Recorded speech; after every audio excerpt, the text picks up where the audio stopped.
because I just want to keep it front of mind with everyone that we still have a lot of celebrating to do as we mark our 150 years of the urban Meaford as a town. I would like now to call on Deputy Mayor Keaveney to give us our land acknowledgement. Good afternoon, everyone. We would like to begin by acknowledging that we are meeting on the traditional lands and treaty territory of the Saugeen Ojibwe Nation, which includes the Chippewas of Nawash Unceded First Nation and the Chippewas of Saugeen First Nation. We also recognize the Métis, whose ancestors shared this land and these waters. We extend our gratitude to all Anishinaabe and Métis peoples and their descendants, past, present, and future, who continue to care for and inhabit these lands and tend these waters. Now I'll just ask you to join with me in a moment of silent reflection on today's business.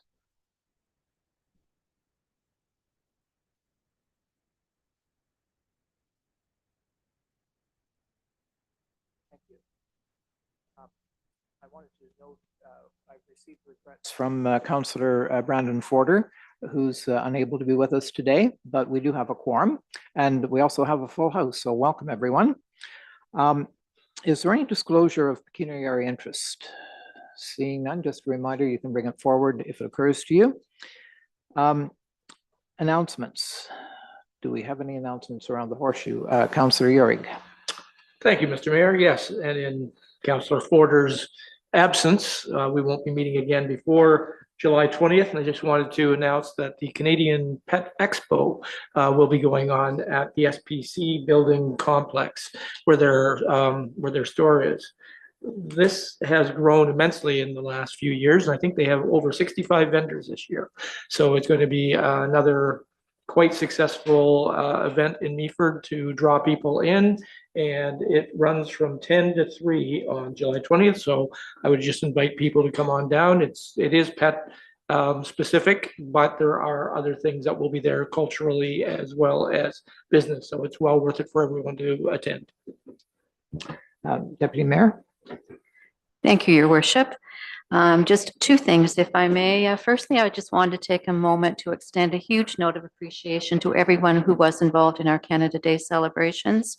Jen Brebner and her team here locally in downtown Meaford, the Sydenham Optimists, and Gary Shute and his committee out in Bogner for all organizing spectacular events. I really, truly believe we had the best events anywhere around Southern Georgian Bay. I know I was serving hamburgers at the Rotary Barbecue. We were just barraged there with people and raised over $5,000 for our hospital. But several people came through and said they'd been to Collingwood or Thornbury or Rowan Sound, and we had more going on than anywhere else did. So again, kudos to everyone involved in organizing that great event. And secondly, on the 19th of July, the annual Rotary Fish Fry is upcoming. And this event takes place down at the Harbor Pavilion. Tickets are $30 and are available at Rotary House from any Rotarian, myself included, or online at the Rotary website. And proceeds will support our activities at Rotary House, which also include housing the food bank, our Rotary thrift shop, and the Rotary outreach room where my friend's house supports women and families in need. So please do come out and support the Rotary Fish Fry. We'll see you all there. Councillor Greenfield, I missed you, sorry. Thanks, Your Worship. Yes, fitting in very nicely with our 150th anniversary celebration, the Open Doors program out at Historic Leith and Trinity Ann churches is in progress every Sunday throughout July and August from 2 to 4 p.m. The churches are obviously open to the public. There are good folks there who will tell us about the history of those two churches, and believe me, there's some great history stories involved with the two religious facilities.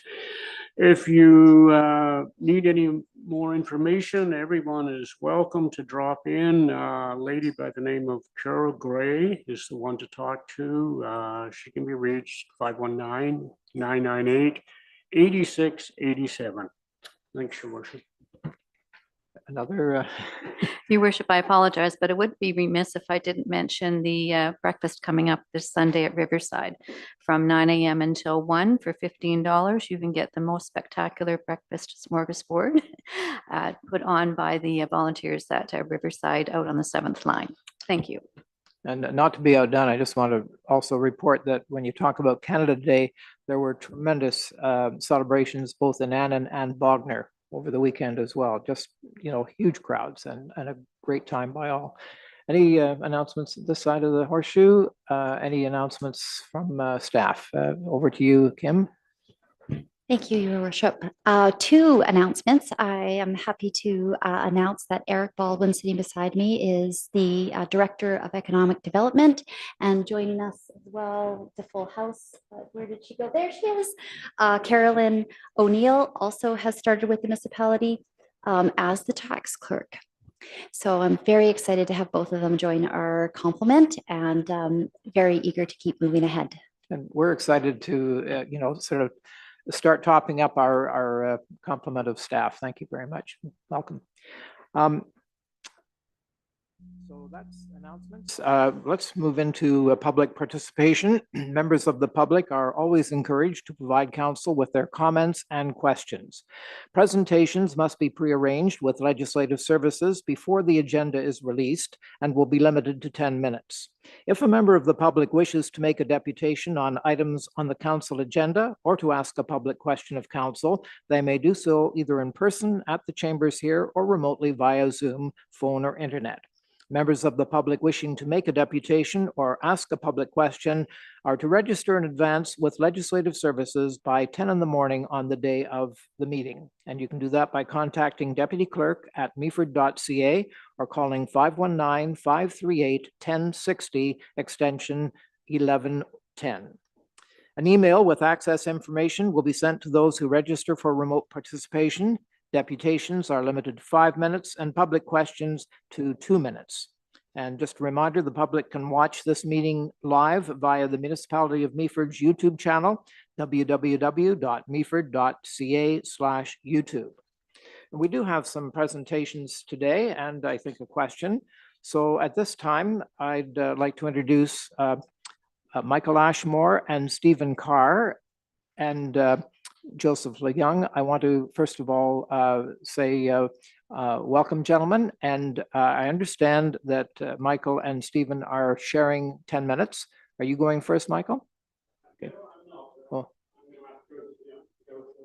Oh, okay. Thank you. Yes, Joseph is giving us a presentation on concerning environmental issues. Thank you. Can we just adjust his microphone there for him? Thank you.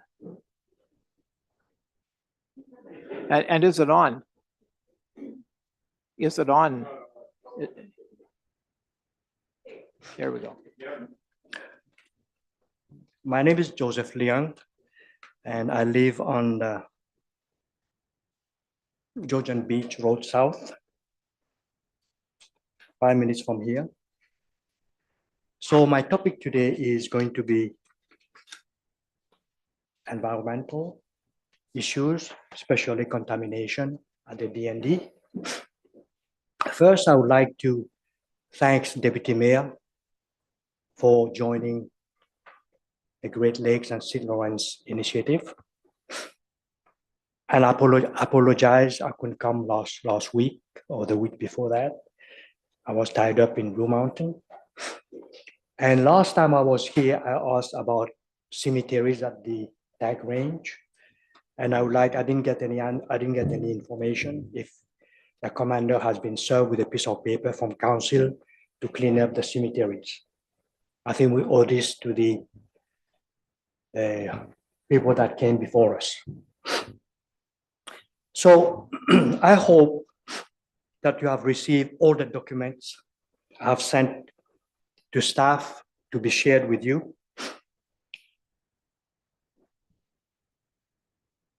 If ever there was going civilization in this area. I think St. Vincent would be the one. When you look at the map of St. Vincent, the tank range occupied 1/3 of the territory of St. Vincent, 19,000 acres. People were prosperous, they were happy, and the place, a beautiful place. We then have camp for handicapped children, we have churches, we have cemeteries, we have cottages, apple orchard, you name it. And the name goes on, people that contributed to that. The Vale, Captain Darling, the Kingston family, you name it, the list goes on. But the war came, and all this was gone, and we are left with contamination. The old rat boy shared her memories when she was 11 years old to me, what happened in 1942. His family was asked to leave. The grandmother, Mrs. Kennedy, didn't want to leave. That's my home, I'm not leaving. And she died. She was the last person to be buried on the tank range. She died the day we were supposed to move in September.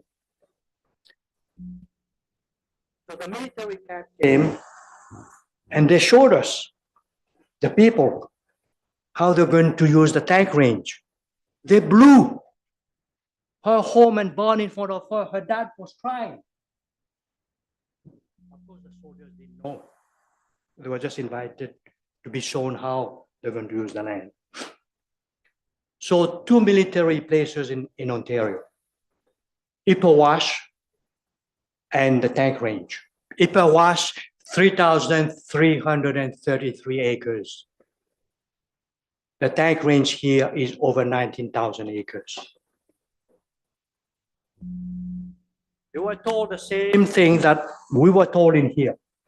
They're going to get the land back after the war. And this never happened. Unfortunately, somebody had to die in Ipperwash, Dudley George. 1995. There was a commissioner, Cindy Linden, the judge, came with a recommendation. Give the land back to them. It's not on paper. It was hearsay. Same like in here. And they got the land back. 2016. Land back to First Nation plus $185 million compensation, of which 70 million is for remediation of the land. Now, when the place is closed there, the government put $100 million in Meaford because they cannot lose both training camp. So they kept this one. So this place is used extensively because the other one is closed. Now, Mr. Chapman, your employee of the past, he had a report written. Here it is. I don't have a printer, so I wrote this by hand. 2021. His recommendation to council, sorry about that. His recommendation to council says in here, the above noted disclosure by DND and the PSPC have caused concern for staff and recommend council to write to DND. Ask for openness, ask for how much contamination we have, and also what's the plan to remediate the land. Has this been done? We don't know.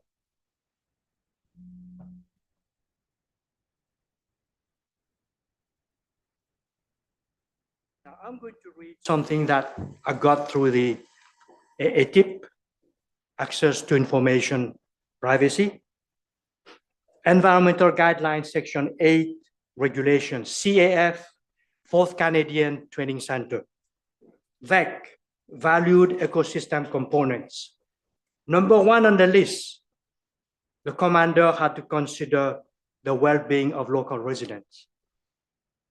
Soil contamination, water quality, critical wildlife habitat, fragile ecosystem.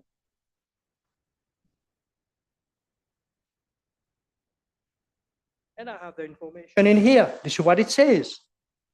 And this is the document.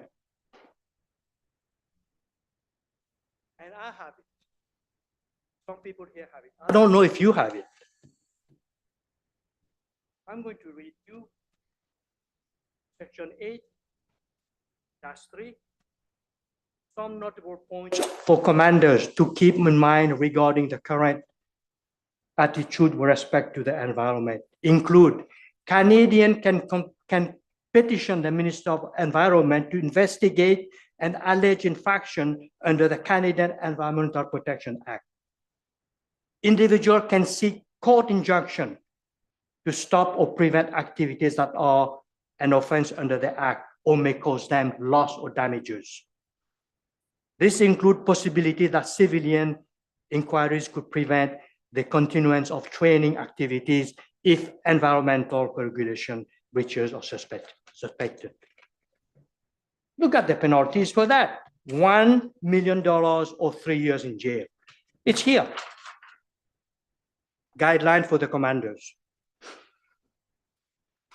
So I'll go back to now. You heard about Gagetown in New Brunswick. For years, Gagetown people in New Brunswick were depending on the Canadian research, Canadian report.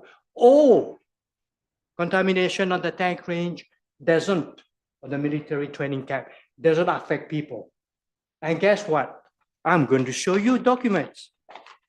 I shared this with you. I sent this to staff to be shared to you, with you, so I can get ready for today. It's here. I spent $30 to go and print. Every page is $1. I'm a private citizen, and I spend money. Now, I'm going to go back to 2005. Thank you, my friend. 2005. One morning, I woke up, somebody out there looking for me, telling me, Joseph, don't give up. I type on my phone. I don't have a computer, I don't have a printer. This is what comes up. Transcript of Mr. Larry Miller, Bruce Grey County, CPC, Canadian Party, Conservative Canada. Mr. Speaker, on July 2005, I wrote to you, Mr. Bill Graham, to inform you that in a sworn affidavit, Mr. John Williamson signed this affidavit, reported Agent Orange have been buried in the late 1960s at the tank range. I'm talking Agent Orange. You read about this, what this did to Vietnam, Cambodia, and Laos. In his reply, a mere 2.5 months later, the minister said, I don't have any record of that. Mr. Miller stood up and said, of course you don't have a record because it's supposed to be hush-hush. And this is from the transcript in Ottawa, the House of Commons. Mr. Bill Graham responded, Honorable Bill Graham, it just passed last year. The minister stated we had no record. Mr. Speaker, we're going to work with the Honorable Minister. We're going to help you. See if we can do something. I don't know. This is 2000 and now it's 18 years later.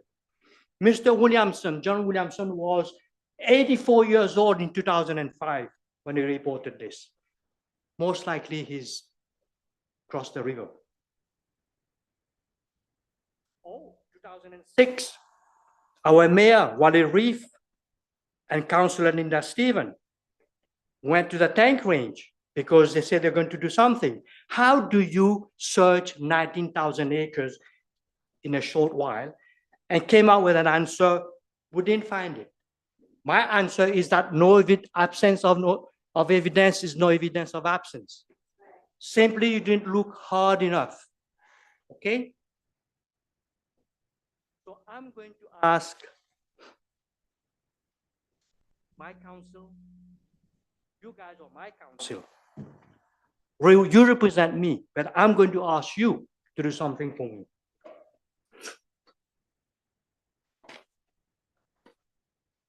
So hazards do outweigh potential TCE betterment gains.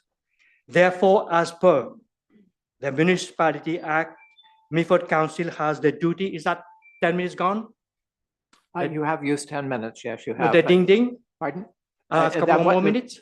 Nobody was dinging you, but you have used 10 minutes, Joseph. Oh, because I hear ding ding over there. So we'll Meaford give you a Coun- few more minutes. Okay, John, this is the conclusion.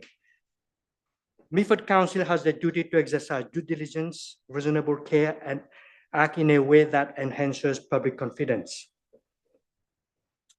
As you are aware,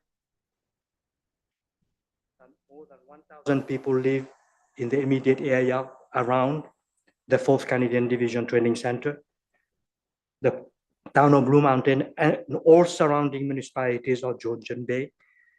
Resident wants answers. Please provide in writing details of up-to-date information on known and suspected contamination and the action that have been taken and will be taken. The health and safety of the municipality of Meaford resident should be paramount.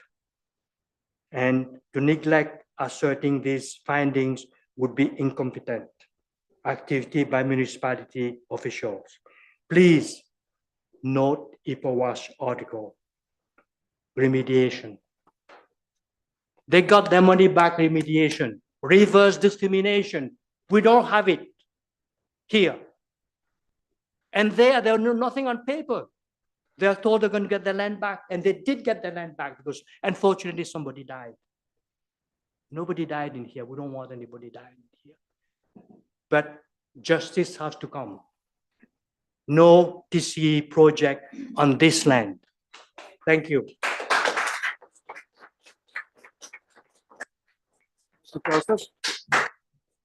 And now I'm going to call on Michael Ashmore and Stephen Carr. Hello, my name is Stephen Carr. I'm a resident of Meaford. I do not own any property in the affected area for the proposed pump storage project, so it doesn't affect me personally at all. My interest in this is strictly academic because I have a 40-year engineering career behind me. 20 years of that was spent in the design and construction of hydroelectric dams and water storage areas. To give you an example of the extent to which I was involved with that, I principally was involved in the construction of a dam that's twice the size of the Hoover Dam with 7 million cubic meters of concrete. This was in Africa. So I understand this technology inside and out. My concern for the last 4 or 5 years has always been the relative efficiency of capturing this energy for storage and what the cost might be. And this is something that most people don't realize, that when you try to store electrical energy, there is an energy loss associated with it. It's generally due to frictional losses of pumping water up and downhill, transporting electricity, in our case from Barrie to Meaford, there are losses. In the case of this project, I have estimated and calculated the losses to be based on an efficiency of 67% capture ratio. That means that we will see 67% of the energy out of pump storage that we put into it. Now, 10 years ago, this would have been a viable and a viable project because there were no other technologies available for us to capture this energy. But since we all know in the last 10 years, there's been an explosion in rechargeable batteries. So I have gone about doing a comparison between pump storage and battery storage, specifically for this area and specifically for the number of megawatts that needs to be regenerated. And here are the numbers. The capture efficiency of pump storages will be 67%. If I was working for TCE Energy, that is what I would guarantee.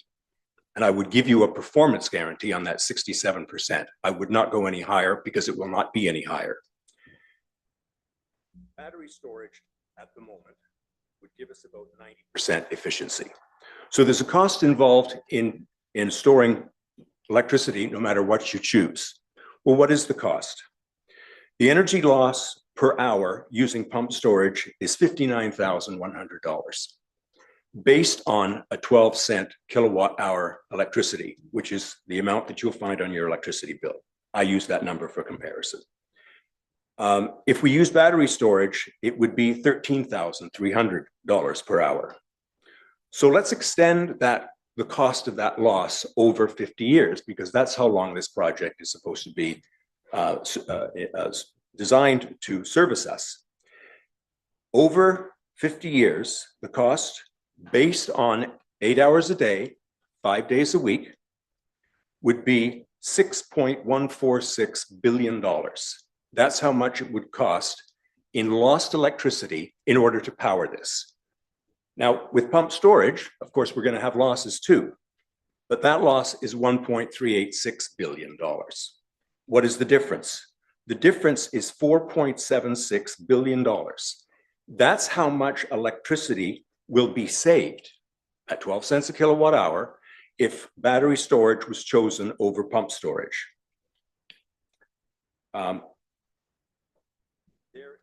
There are a number of other factors involved, one which would be, it's estimated that it would take 7-8 years to build this pump storage facility before it actually starts to provide a feedback. If we chose battery storage, it would be about 3 years. So whatever savings you believe, or you've been told that pump storage would provide in terms of environmental, that can happen 4 or 5 years sooner if battery storage was chosen. The amount of land required for pump storage in this case will be about 500 acres. For the storage required, the same storage required using battery would be about 50 acres of land. The location of this project, of course, is the top of the Niagara Escarpment in an internationally known biosphere. The location of a battery storage can be anywhere near a major trunk line. So there's no need for a transmission line to go between Barrie, or ESSA, and Meaford. No extensive wiring, no step-up transformers, no nothing. In terms of emission reduction, I believe that TCE has admitted that 490,000 tons of CO2 will be created by building this system. If battery storage is chosen, the amount would be minimal, much less. TCE claim that it will save 490,000 tons of CO2 a year by displacing the need for gas plant cogen. Well, if that, I don't necessarily agree with that, but if we assume that that number is correct, then 602,000 tons would be saved by using battery storage. So I have reviewed this back and front for the last 4 or 5 years. I can't see one advantage, nothing that recommends this project. And as I say, my interest is purely academic and therefore financial as both an engineer and a taxpayer. So I will share this information with you separately so that you have my chart in front of you to refer to it. And I want you to be, I want to make one other comment that has frustrated me quite a bit. I have contacted TCE directly to ask for confirmation on information that I already know the answers to. And they refuse, absolutely refuse to answer me. And the absence of that information and the absence of that response is a response in itself. And I'd like you to consider that. Thank you very much.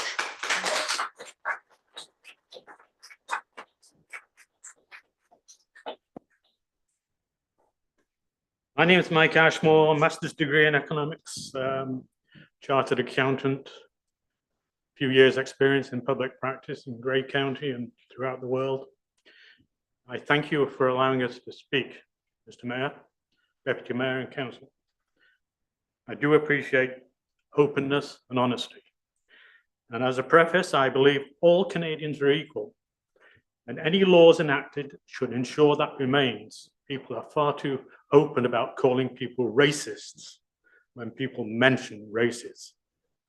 doesn't mean one's a racist if one believes in equality. We've just heard from Meaford professionals on the environment and the engineering assessment of the pump storage system. They and I don't think this town is heading in the right direction on this, and we would like a democratic say. We don't believe we've had one yet. On September 27, 2022, at a council candidates meeting in Bognor, I asked the candidates if they would support a referendum on willingness to host the TCE PSP. 8 said yes, 2 said no, and 2 abstained. Of the 8 that said yes, 4 were elected. On February 27, 2023, 2 of those 4 councillors, Mr. Yorick and Mr. Barclay, approved the conditional support of TCE.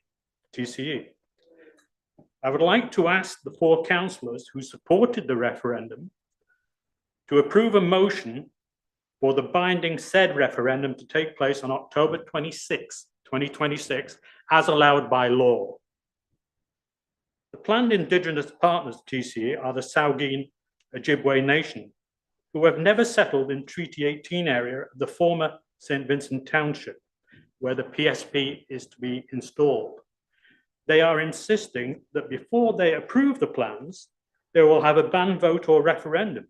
Isn't it strange that our 3,500 petitions against this PSP have been ignored by this council? And prior requests for a referendum have been spurned, while non-residents with no prior history are planned to be financed by governments to the tune of $10 billion. It could be more, who knows, with TCE. I think they're up to $34 billion on the coastal pipeline now. The Canadian Charter of Rights of 1982, amended in 2021, approves Indigenous land acknowledgement and benefits to the Indigenous and reconciliation, but not to the extent of inequality and preferential treatment. And thus, that would imply a right to a referendum, just the same as they have in the municipality of Meaford. And also, maybe a partnership. We could be partners in TCE if it goes through. Maybe TCE could confirm that we'd be welcome partners. They're here today. Maybe more consideration for the town too. The 1818 treaty, which relates to the former St. Vincent Township, states the area will be freely, fully, voluntarily surrendered and conveyed to His Majesty the Crown without reservation or limitation in perpetuity. The strange thing about Meaford is St. Vincent Township is part of the 1818 treaty, whereas Sydenham Township, the former Sydenham Township, is part of 45.5, Treaty 45.5, which had different terms.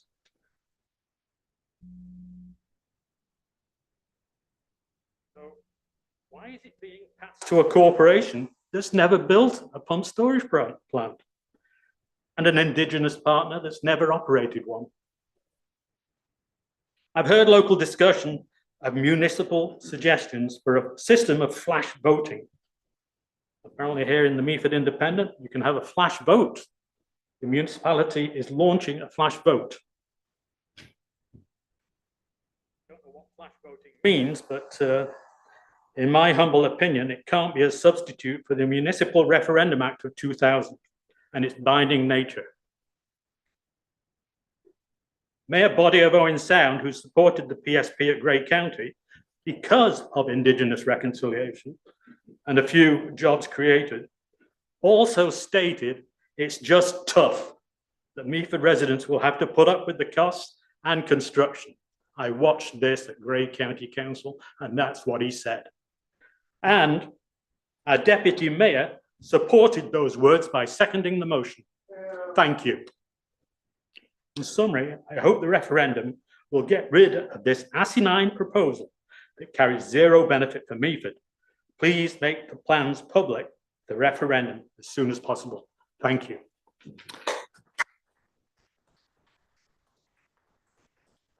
Gentlemen, does anyone within the horseshoe have any questions for any of the speakers? Anyone on the other side of the horseshoe? Okay, Thank you again for joining us today, and we appreciate your presentations. Now, we have an important matter on the agenda today and we have some very important matter, and not to negate the importance of the matter we've just been discussing, but we have an important matter to do with our sewage disposal system and its potential expansion. And we do have some experts in the audience who we may want to draw on. So what I would like to do is move a motion to, or at least ask for a motion to amend our agenda. Sorry, Go Mr. ahead. Mayor, I don't mean to interrupt, but we have a public question as well. Oh, that we I just beg have to your do pardon, we before that. do. Yeah. Thank you. Sorry to interrupt. Nope, my apologies to Kelly Haslam. Kelly, you're at the microphone there, and this is a public question. You have 2 minutes. Thank you. Hello, Mayor, Deputy Mayor, Council staff, and members of the community. Thank you for the opportunity to ask the question today. For those of you in the room who have not had the pleasure of meeting, my name is Kelly Haslam. I'm a full-time resident of Meaford, a local business owner, and a volunteer with Save Georgian Bay. My question today is about my least favorite topic, the proposed TC Energy pump storage project in Meaford. I'd like to know Council's reaction to recent media reports from the Narwhal, the National Post, the Guardian, and others. These reputable news outlets have obtained leaked recordings of internal TC Energy meetings in which TC Energy executives can be heard boasting about tactics used to sway governments, such as ours. They also outline how they sway public opinion by manipulating media coverage and discrediting opposition groups, such as Save Georgian Bay. Public relations is a strategic communication process that builds mutually beneficial relationships between organizations like TCE and their stakeholders. It's not a new or particularly troublesome concept. But when those efforts utilize misinformation campaigns and veer into the sphere of fake news style manipulations, it's cause for concern. Certainly, TC Energy has been engaged in a misinformation campaign regarding the extent and nature of the contamination at the 4th Canadian Division Training Center. TC Energy masterfully hides environmental risks associated with this project, sharing half-truths and incomplete information. Save Georgian Bay has experienced TC Energy's attempts to discredit facts brought forward by our group and other detractors. Repeatedly, our claims have been referred to as fiction.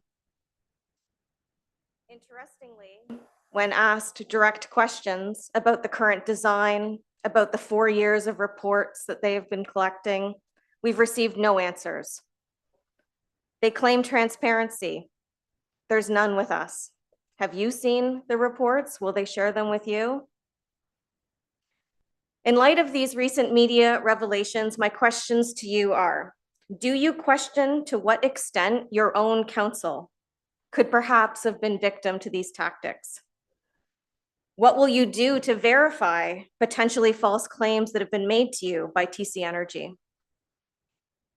Will you reconsider your support for TC Energy as a partner for this municipality?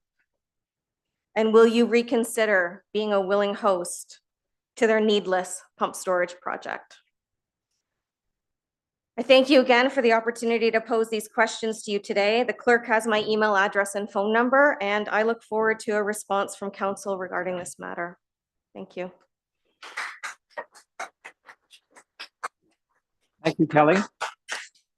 Kim, did you wish to speak to how we will, orchestrate our response? Sure.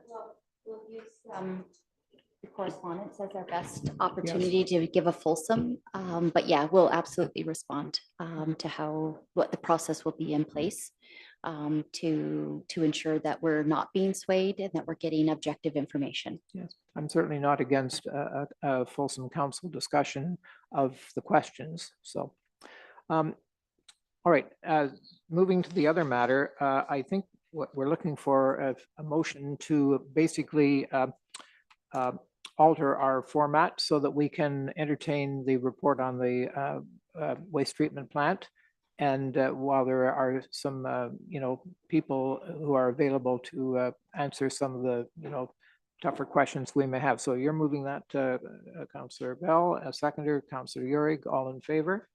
Thank you. And then we need a second motion then to move into committee of the whole at this point in time. Do I have a mover? Councillor Greenfield, and seconded by Deputy Mayor. And then a third resolution to table the particular report, which I'm going to read so that you know what we're talking about.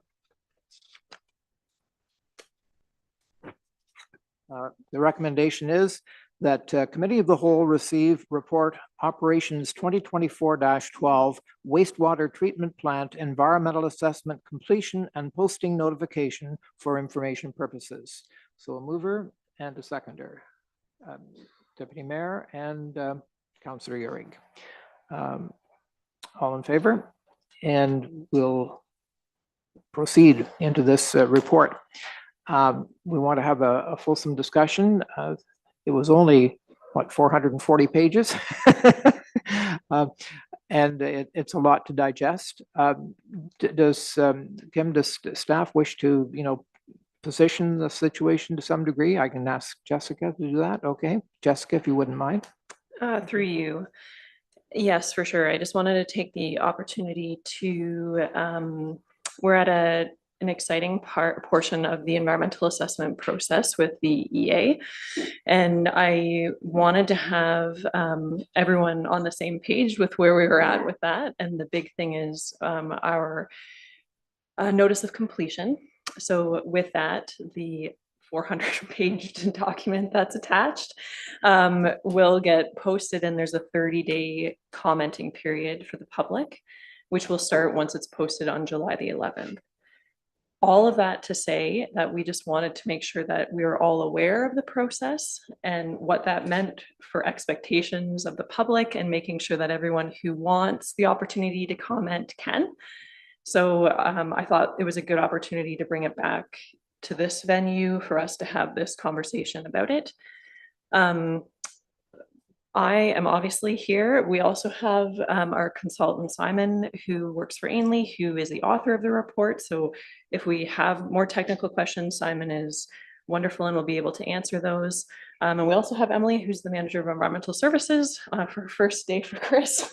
So we're all here to answer all the questions. But I think the important thing to know at this point is just that we want the public to comment. That's kind of where we're at. And the document is here with all of the technical information.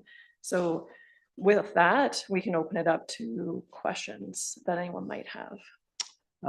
Councillor Bell. Thank you, Mr. Mayor. So when I read this report, of course, the line that stood out to me, like it stood out to each one of my fellow councillors, I'll pretty much assure to that, is it says that we're looking at $112 million, and that's quoted in 2023 dollars. Thank you. So I absolutely, I can't believe the number. And I know that somebody with some technical expertise will answer that question. But I looked up on the internet back in 2017 when Owen Sound did their wastewater treatment plant. That's treating water for a city of 20,000 people. And in 2017, it was $48 million for 20,000 people. So I just did some prorating mathematics, and I said, well, if 20,000 people are 48 million in 2017, what's 5, 6, 7,000 people in a town? Well, if we'd have moved ahead back in 2017, the expectation is that we should have been spending $15 million. Well, that's just some simple mathematics and just for the sake of doing it. But when I see 112 million ramping up heavier, now likely 118 or more for 6,000, 7,000 people, phase 2 at 24 million is the number that at least this councillor had consistently been considering that we weren't going to get away with spending $20 million, but phase one at 56 million, then phase three at 32 million. I just simply cannot understand, and we've been hearing this. I have a business, and people still keep referring back to COVID and how bad that was, and the supply chain and the labor chain and everything. But if you take $48 million for the city of Owen Sound, and you do the math on that at about 12% per year, you come up with about $118 million. From an engineering standpoint, and to treat the water for 5, 6, 7,000, even with growth in the future, I cannot understand the number to treat water. And I expect that a lot of times there's things that, as the public makes comment on this, I think that there's things that you must do. In my business, there are things that we must do, or it is simply not done right. But there's other things that we can do that can lessen the impact. At some point, somewhere, whatever the finances are on this, it's going to be 20, 25, or 30 years to pay for this. And I'm just looking forward to a complete engineering point of view as to why, after the number of years in the city of Owen Sound in 2017, to treat water for 20,000 people, just a few years later, say 7,000 people need to spend, it's going to be really close to 120 million. I know I've rambled on a bit, Mr. Mayor, as usual, but thank you. Deputy Mayor? Thank you very much, Your Worship. And I have a couple of other questions, but just in relation to Councillor Bell's thoughts about the funding, which I think is of great concern to all of us. I wonder if I could ask staff whether Kim or Val wanted to jump in to help us understand where those funds may come from. I know there'll be development charges involved and grants potentially, and you know, the user fees from water and wastewater, but just for folks to understand that we're not expecting the taxpayers in the rural area, for example, to support the cost of this. So I just ask staff to expand on what I've said, if you would. Through you, Mayor Kenner. We have applied for a grant. I think it was a $35 million grant. We haven't received any information on that. And yes, a lot of this is going to be development charges. Now that comes in over time. We don't have development charges that amount currently in our pockets. And it is a big number and it's scary. I think we just have to keep going forward to see where we end up. And I think that 35 million, hopefully we will get to help us pay for this. And what I might add is just around the importance, and Val and I have had quite a bit of a discussion about the monitoring. If this was a way of going forward, it would be important for us to have the rigor in our own monitoring system to ensure that where the money, if you will, is coming from at each stage of each portion of this project. It's not a wake up one morning and it's done. It is certainly over time, and we would be doing that same sort of conscientious awareness on the dollars that are coming through that development charges. So there's multiple layers going on here just to ensure that we're expanding at the rate in which we also know where the money is coming from. Councillor Greenfield? Thanks, Your Worship, and no doubt about it. It's an overwhelming number. However, it's a challenge that has to be dealt with, and we will go forward and meet this challenge. I've got a question for Simon, if I may, through you, Your Worship. Phosphorus. phosphorus keeps coming up to us in our reports. We recently had the DWQ MS, did I get that right, report? And phosphorus was mentioned in it. Our water treatment plant is unable to treat phosphorus. Now, I may be saying that too adamantly, but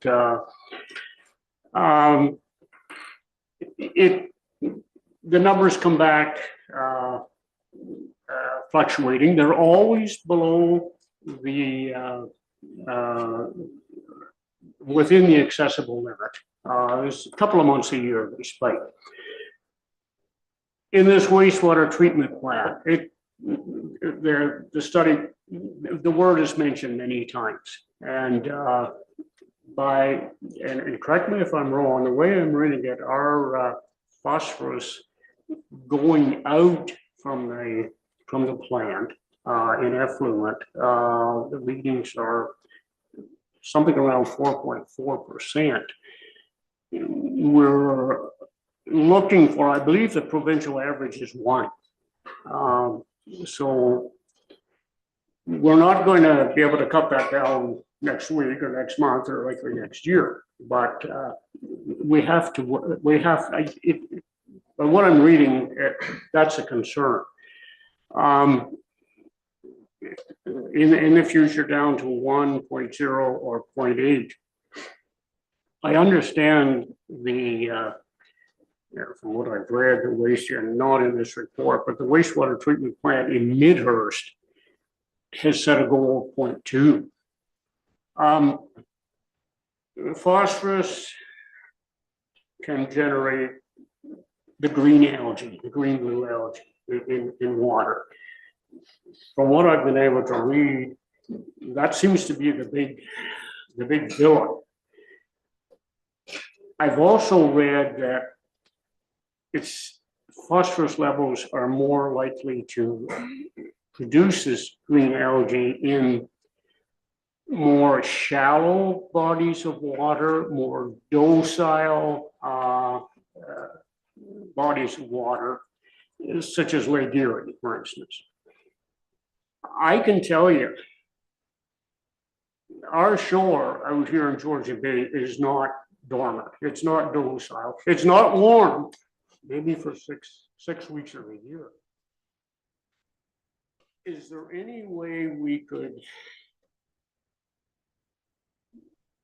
that be taken into consideration, and could that be translated into a savings in the future? Like, do we really have to go to that 1%?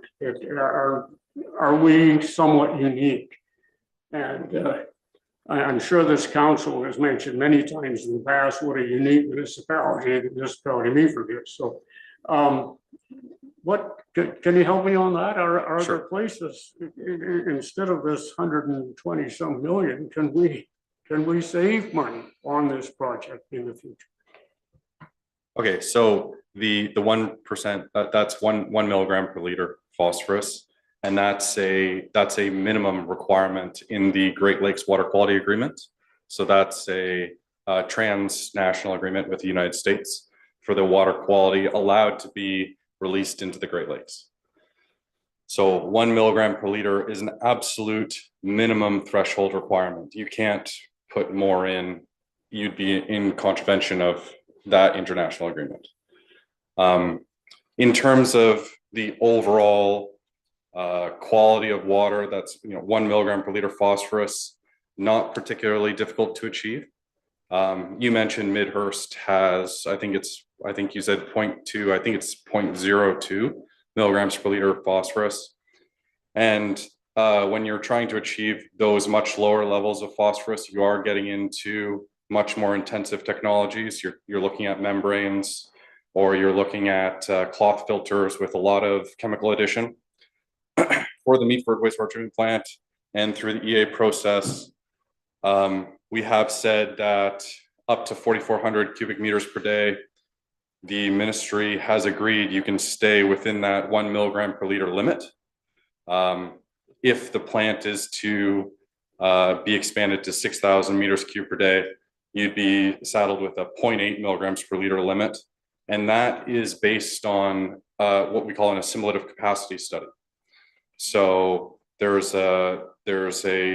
firms that evaluate the water going into the lake, and they look at the concentration from the outfall. The outfall is the pipe that goes into the lake at distances away from it, and what the impact will be on the local wildlife and the potential for algal blooms, as you mentioned.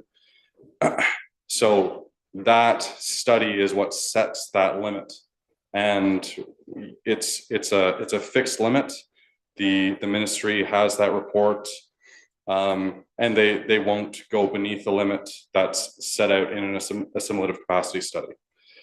That said, achieving 0.8 milligrams per liter is a matter of adding alum to the plant. It's not a particularly large expense in the grand scheme of things. You wouldn't necessarily be getting into tertiary treatment like membranes or sand filters. So as part of that 112 million, there was allowance for tertiary filtration to be a part of that ultimate build out of the plant, but it's not necessarily required, provided that the plant's able to perform in the future and able to maintain that. Well, you have an objective and you have a requirement. Sorry, you have a requirement and an objective. So the objective's a little lower, but I still believe that with the addition of alum, you'd be able to achieve that effluent objective. Councillor Urick. Thank you, Mr. Mayor. Finances, I agree, Councillor Bell. I mean, it's a very large number. It is ironic. You look at it on sound because it's ironic because I looked at Collingwood as the example, who went from a 70 million proposed to now I think they're 210. I think is where they've landed to kind of go where they want to go. So economics has changed greatly, and I'd love to work in the past, but I don't think we can do that. My question, if I may, on page 76, you talk, point 4 is the problem statement. So I think if the public is going to look at this and truly understand this, and thank you, Jessica, for another stimulating 400-page report. It's absolutely brilliant. Trying to simplify this to a degree, because I think we have to understand where we are in order to validate where we need to be and how much we're going to spend to get there. So I do have a question for simplicity. I hope, well, for clarification. The 1 point says the actual capacity of the WWTP is not the same as the rated capacity as stated in the ECA. And it does say that in the recent 5 years, we've reached nearly 70% of the plant's current rated capacity, but we've reached 100% of the assessed capacity, with the PDF exceeding the peak rated capacity mentioned in ECA. Can you kind of simplify that so people really understand why the 70% of the plant's current rated capacity is different than the 100% of the assessed capacity? Sure, I'll do my best to make it as simple as possible. So every plant in Ontario has something called an environmental compliance approval, which is issued by the Ministry of the Environment, and that's what says the rated capacity of your plant. So for the Meaford wastewater treatment plant, that number happens to be 36,009 cubic meters per day, average day. When we evaluate a system, we look at the ministry's design criteria and we apply them to what exists in reality. When I look at the Meaford wastewater treatment plant, it's structured as something we call an extended aeration secondary treatment process. When it was originally conceived, that plant was considered something called a high rate activated sludge process. A high rate activated sludge process is specifically for treating wastewater without a total nitrogen limit, sorry, a total ammonia limit.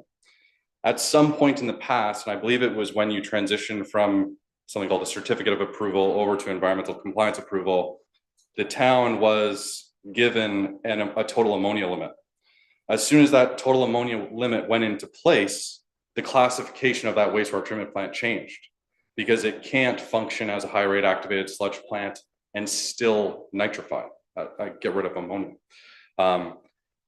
With that changing classification, you get all sorts of different requirements for sludge retention times, how long the biomass stays within your tanks. In order to get nitrogen out, bacteria really preferentially consumes carbon-based organic compounds. So it needs to get through all that carbon compounds before it's going to get into nitrogen compounds. So that sludge needs to stay in your plant much, much longer in order to get that nitrification. So that's the reason why upon reevaluation, the actual capacity of the plant as an extended air plant is not the same as the capacity of the plant evaluated as a high rate activated sludge process. Thank you. That's the Are you simple sure part, you yeah. asked? That's the simple version, great. I'm not gonna ask for the complicated. So let's put this back in real terms again, just for clarity, so we all understand, is where we are now. We know we have approximately 1,500 residents on the books. Collingwood saw not that long ago where they literally had to kind of put a stop to development because they had to upgrade their wastewater plant. So putting it in simplest terms possible. So where we're doing this proposal and rolling out, by phases, in your professional opinion, where are we now in terms of our capacity? And based on something like 1,500 over X amount of years, what is the speed we need to do this phasing to make sure we can accommodate this growth? So over the past 5 years, the amount of wastewater flow going to the plant has really reduced quite dramatically. The town has been doing a great work at their inflow and infiltration program. So that's going through the collection system and essentially plugging holes, connections from the stormwater system. I know you've got an ongoing effort to remove the roof leaders in the downtown core. So all that's going to contribute to keeping that average day flow down, and will provide some additional buffer to allow development to proceed. So with the average day flow right now, you're at about 2,300 cubes per day. The assessed capacity of the plant, we're saying you've proven you have a historical track record of being able to treat up to 2,900 cubes. So that leaves you 500 cubes per day. Roughly on average, that's approximately 1 detached home per cubic meter. So about 500 units would be able to be developed before you're back hitting on an average day your average day capacity. But that's, you'd really be up against it. So I understand from previous discussions I've had with town planning staff, you're looking at something like 100 units per year. So you're looking at about 5 years before you'd want at least that first phase in place. From an engineering perspective, this is a pretty huge capital project. It takes a lot of time to plan and execute that sort of construction. You're looking at something like 2.5 years of design, probably 2 to 3 years in construction. So you'd want to start pretty soon. Go ahead, Jessica. Thanks, Simon. That was a great explanation. Just to be clear too, because it's in the report as well. Speaking about design, we have initiated a terms of reference for design. So in keeping with what Simon's saying, we want to keep trudging forward with making sure that we're not losing time. So it's like 2 sentences in the report, but I wanted to just be clear that the terms of reference for design is in the works. So we're really hoping that the design process can get started shortly. As soon as we can have that issued and it is awarded, we're hopeful that we can start the process, because like Simon says, I'm sure that's not the first time you've heard that. It is about 2 to 2.5 years we're expecting. So we really want to keep it moving to not lose time on that. I wouldn't mind hearing, I'm sorry, I'll come back later. If Councillor Bartley, if you want to go ahead. Thank you, Mayor Kettner. You can come back to me later if you want. I want to go at Simon too. Oh, boy. Poor Simon. So thank you, Councillor Bell. Exactly what I wanted to say. It scares me, and I could get myself in trouble here, but I'm sick and tired of hearing COVID Everything's doubled, tripled over the last 4 or 5 years, and they say, oh, it's COVID. I'm tired of it. To go up to $120 million is just ludicrous. Doubt that my speech is going to change anything. We have two options. Don't do it, so stop development now, which is not an option. We cannot ask the urban taxpayer to pay for this, and we shouldn't ask for the present taxpayers to pay for this. This has to be future development, in my mind. Please tell me if I'm wrong. Having said that, when can we expect a meeting or some sort of thing on the DC charges on what we have to put them at to make this go forward? And I believe it has to be now. So is it in the near future?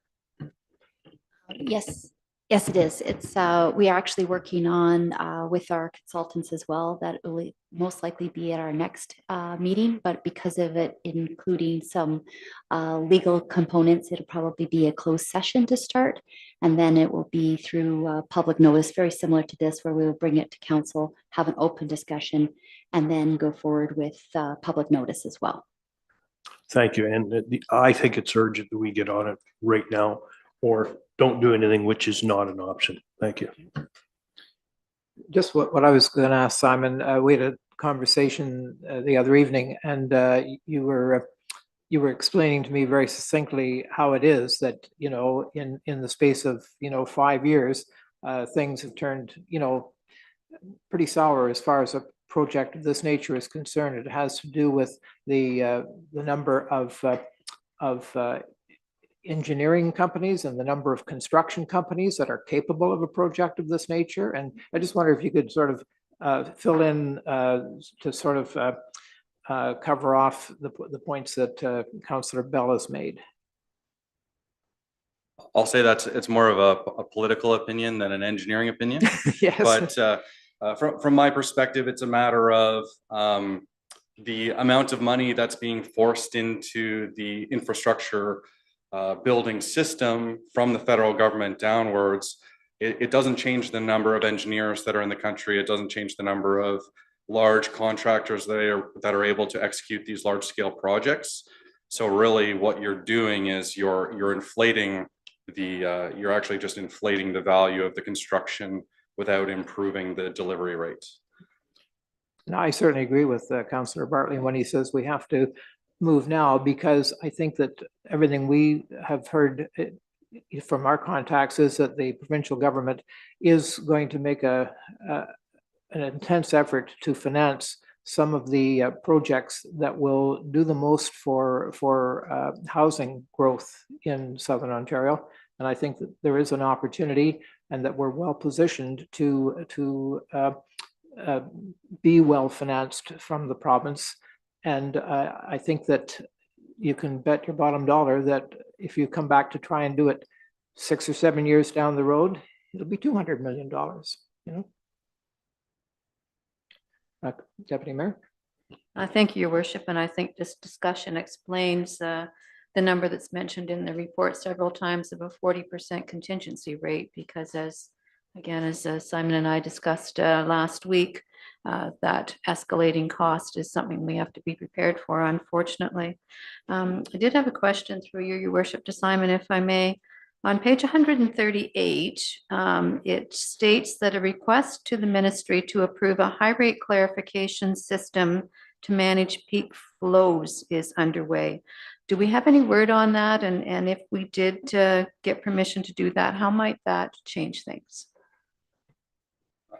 Ultimately, through the EA, we preferred an alternate solution, which involved establishing the last train of secondary treatment units as holding tanks for overflows. So rather than go with the system to treat and bypass, so we'd be doing preliminary treatment, disinfection, and straight to the bay. Rather than doing that, the decision was made: build the extra tankage in an earlier phase and allow the wastewater to flow into those additional tanks during a peak flow event, and then pump it back into the process once the peak flow event had subsided. So that that effort was put to the side.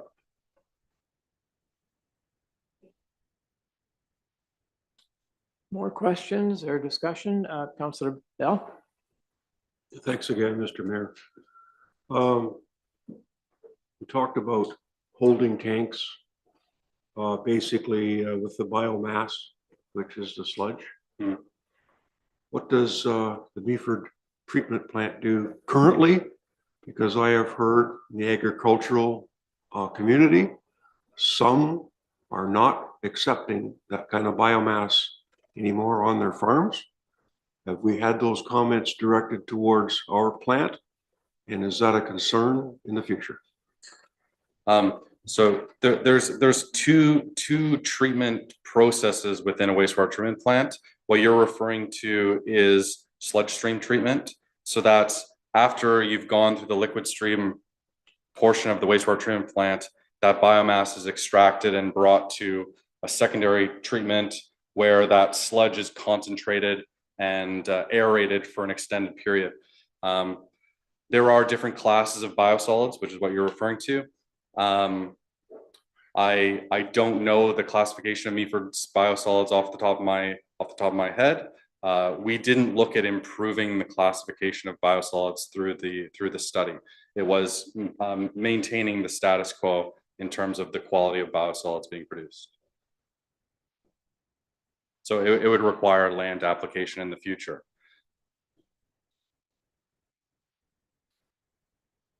Any other questions?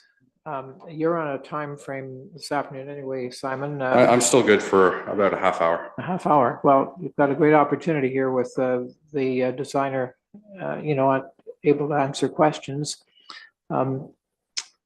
Deputy Mayor? In that case, Your Worship, may I ask one more of Simon? On page 39, it talks a little bit about construction, and it's suggested that construction may increase greenhouse gas emissions, may impact climate control, and so on. I'm just wondering, with your engineering hat on instead of your political one, can you talk to us a little bit, Simon, about what mitigation measures you might be able to take in the design process to help minimize these concerns? Sure. One sort of unavoidable issue with construction is that concrete use is a big contributor to greenhouse gas production. Generally, we construct out of concrete, so it's hard to avoid that one. Another big ministry push is the release of nitrite, into the atmosphere. So that's the process we were discussing earlier: nitrification, denitrification. There are systems that are produced now to keep that nitrate within the water, and so it would go out with your effluent. You're talking about an escalation in expense that probably wouldn't be palatable. That's my expectation, and generally not used for wastewater treatment plants of the scale you have here. So I wouldn't recommend it. There are other avenues people go down. They look to putting solar panels on their roofs for lighting. Generally, you can't use it for the key energy users in a wastewater treatment plant. The key energy users of a wastewater treatment plant generally are your blowers. That's number one, and two is pumps. Blowers and pumps operate on a different phase and power requirement than you'd get output from a solar panel. So really, you'd only be using it for keeping the lights on, maybe running computers if you decided to put some office space in at the wastewater treatment plant. So generally, the economics don't really fall out very well. I know I'm not giving you a great rosy picture here, unfortunately, but it's simply the case that there's limited opportunities, particularly at the scale of plant. When you get into bigger plants, you might look at something like anaerobic digestion, and you'd be flaring, or you'd be using cogeneration systems to take methane gas off of your biosolids and using some of that heat energy. The scale of plant you have here and you're going to have here, if you continue with an expansion, generally it's not something that's done for that scale of plant. I hope that addresses your question. Councillor Yurick? Thank you, Mr. Mayor. So you just alluded to the construction of the plant, which is obviously going to take up the lion's share of the land that property entails. You can't see this from here, but. I'm very familiar with that. You've seen this before. Yeah.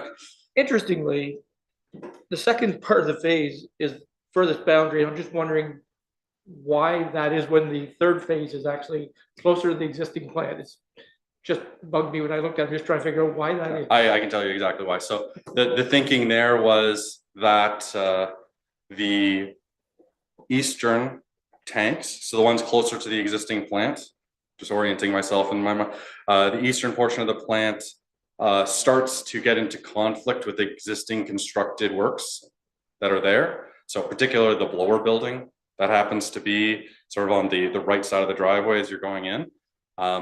So the idea with phasing from the tree line into the existing plant was so that you could establish functional process trains, phase 1, phase 2, and then demolish existing while building replacement facilities to bring online all of the new works. Thank you. You're very good. So does that mean that we would actually build that whole facility and then the internal works would be built? Or is that actually, so that whole building is constructed and then you start working back towards the original facility as the phases continue? Well, it depends on the municipality's desires on how the phases get built out. The phases through the EA are really just recommendations. They don't fix you into a path forwards, and there'll still be some flexibility in what you decide to do through design. Ultimately, I believe what will probably end up happening is, so the major equipment, if you're going to keep the existing plant and maintain it while starting up a new plant, the major equipment that will be needed, blowers, pumps, will be in the new facilities and connected to both plants, operating both plants in a temporary situation, and then ultimately being brought back to all the new works. Thank you. Well, it looks like there's not a whole lot more in the way of questions. I want to stress that we want public participation in this and public questions. Is there anybody in the audience that has a question when we have this, unique opportunity of the engineer being with us? Anyone wish to ask a question? If not, then just watch for all of the announcements on it, and it's about a 30-day window. Commencing again, Jessica. I think that I don't have a problem entertaining a public question when we have the public with us and we have, somebody who can. Would you identify yourself, please? Yes, Amanda Greenfield, RR1 Meaford. Thank you, Ainley. Simon, have a question in regards to, will you be refurbishing any of the existing plant equipment?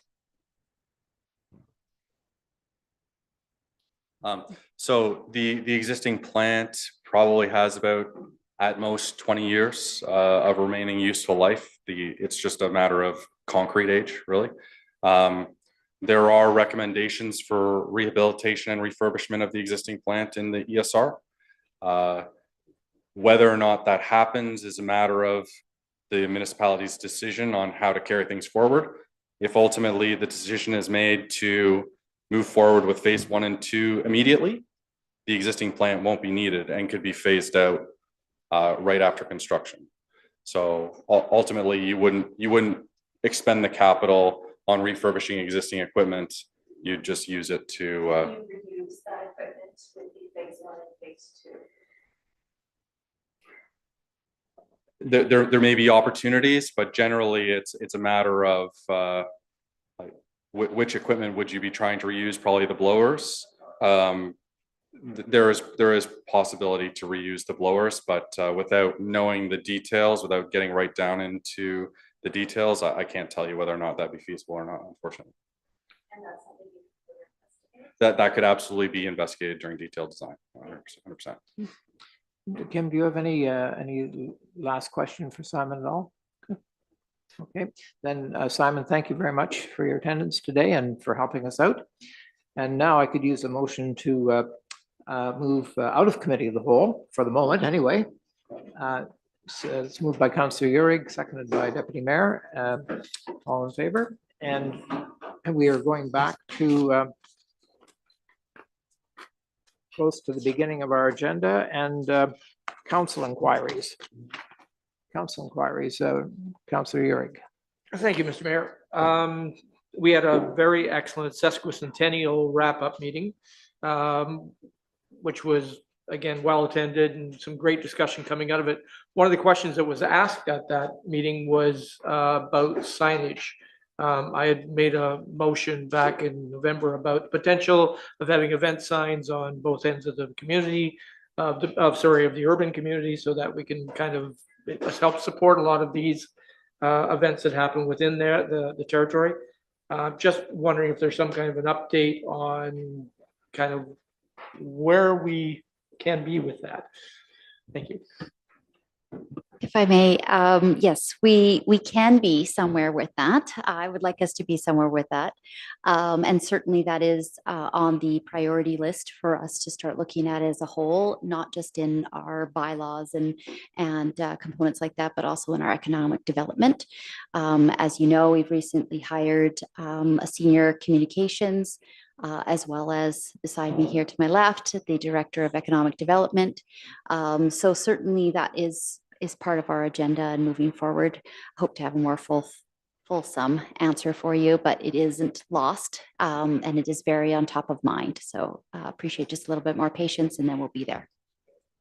I was just comment too, the Sesquicentennial Committee did a very smart thing in my mind by placing 150th signs right under the Big Apple entrance signs, so that's a possible future use of those to, until we get something else.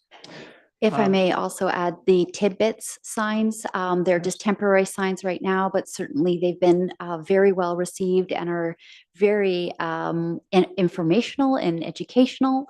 So I think, again, there'll be some opportunities for us to look at signage as a whole in both of those lenses as communication tools, like Wayfair signs, but also the economic development side of, just increasing awareness for Meaford and all of its years past. The tidbit signs is a terrific example of newcomers knowing in a very short time, knowing more about our community than most of us who've lived here for decades know ourselves. And that was, it's a really interesting demonstration. And it also, reminds us of our heritage. There's a tremendous number of things there.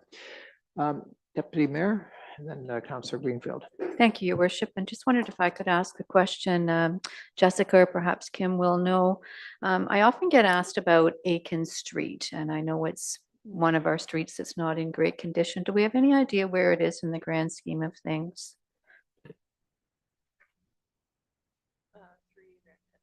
Off the top of my head, no. But I can easily have a look at what our projections are for the next however many years and give you an estimate as to where it falls for sure. I see where Eliza Street running parallel to Aiken is down for some work this year. But Aiken from Richmond to St. Vincent Street is the problem. Aiken Street is fine, except for that one block. So, it seems to me that it should be looked at because it's a very heavily driven road. Anyway.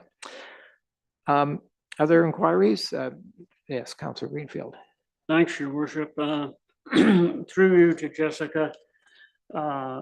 Leith, I had the pleasure yesterday morning of driving down the newly paved section of Bayshore Road all the way from Kiefer Creek Bridge to County Road 15. It's great. The ditches, many of them have been reseeded and they look very green. There will have to be another coat of asphalt go on the road, and I understand we're not certain as to when that might happen. Can you tell me a bit more about that situation?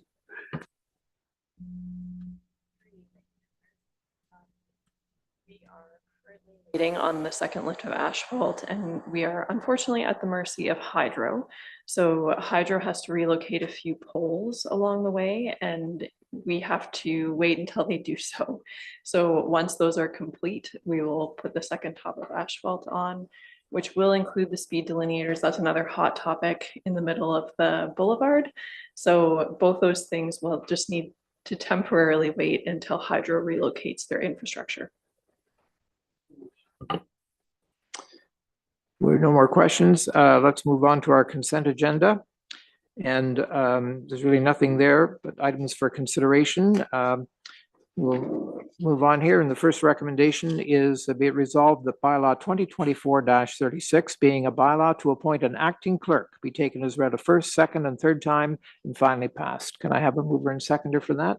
Councillor Greenfield and Councillor Bell. Any discussion? I think we're all in favor. Great. Congratulations, Alex. Item B, the recommendation is being a bylaw to authorize the execution of the municipal funding agreement between the Association of Municipalities of Ontario and the Municipality of Meaford for the transfer of Canada Community Building Funds, be taken as read a first, second, and third time and finally passed. A mover? Councillor Bartley, a seconder. Councillor Uhrig. Any discussion on this? Deputy Mayor? Thank you, Your Worship. And I'd just like to ask Val for a little clarification. This essentially, we know it is our gas tax, and it is suggested that these funds could support the expansion at our wastewater plant. I'm just wondering to what degree? For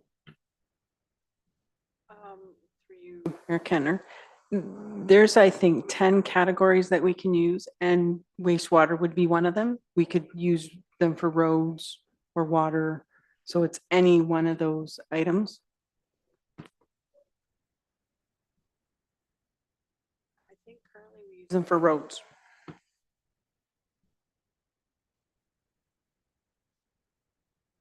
Questions before we vote? Favor? That is carried. Item C, the recommendation is that Council of the Municipality of Meaford, 1, approve the award of tender high-class bituminous resurfacing to EC King Contracting for $230,488.94, including the municipality's non-refundable allocation of HST, and 2, authorize the mayor and clerk to enter into the necessary agreement. Mover and seconder.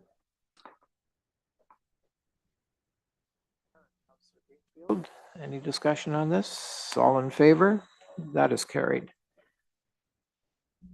Now, I need a motion to again move into committee of the whole.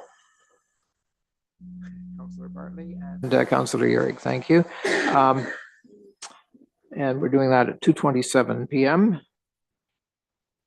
And the first item is the recommendation is that Committee of the Whole recommend Council of the Municipality of Meaford, 1, direct the treasurer to make the following non-budgeted year-end transfers. A, transfer $200,000 to the Stormwater Reserve Fund. B, transfer $10,000 to the Other Park Reserve Fund. And 2, direct the treasurer to make the following transfers to be funded from the 2022 operating surplus. A, transfer $75,000 to the Other Park Reserve to be allocated toward the splash pad. And B, transfer the balance of the 2023 operating surplus to the Information Technology Reserve Fund to implement future financial software needs. Mover and seconder, Councillor Bartley and Councillor Uhrig. Thank you. Discussion on this. Councillor Bartley. Thank you, Mayor Kentner. I actually had several questions and I couldn't get my head wrapped around it because the money wasn't there that I thought was there. So this is all after $900,000 of investment income was put into reserves. So over and above this, there's 900,000 going into reserves. I just wanted everybody to know that. I didn't know that until I asked the question and got the answer, which answered the other 8 questions I had, just for your information. Did you want to confirm that, Treasurer? Yes. The other thing I'd like you to do is maybe modify your resolution to say 2022, not 2023 in your item number 2. Did I read that wrong? Oh, okay. Oh, I see. So are we ready to vote on this? No, go ahead, good question. I apologize, Your Worship. I did just have one more question for Val. Can you kind of clarify other parks? Other parks is the, like, so it would be McCarroll Park, Rapier Park, like the other parks is, it's not Memorial Park. Memorial Park Anything has but its own Memorial. separate reserve. Okay.